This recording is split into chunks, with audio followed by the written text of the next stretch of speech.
আমি করিনি, election commission কালকে করেছে।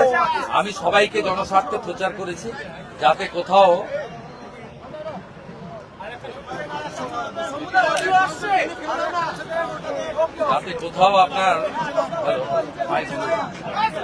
আপনার যাতে অপপ্রয়োগ না করতে পারে।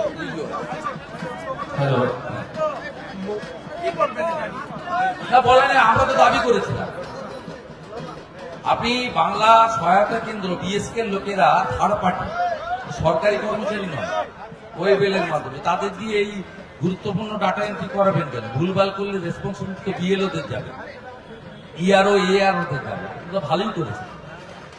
মমতা ব্যানার্জি বনগাঁয় যাচ্ছে, কিন্তু ঠাকুর বাড়ি থেকে 3 কিলোমিটার দূরে। কেন এই মানে ঠাকুর বাড়ি আর যেতে পারছে? ঠাকুর বাড়ির সঙ্গে ওনার কোনো সম্পর্ক নেই। মতুয়া নবসূত্ররা মমতা ব্যানার্জির সঙ্গে নেই। বারে বারে প্রমাণ হয়েছে, 19-এ প্রমাণ হয়েছে, 21-এ প্রমাণ হয়েছে, 24-এ প্রমাণ হয়েছে, 26-এ আরো ভালো করে প্রমাণ হয়েছে।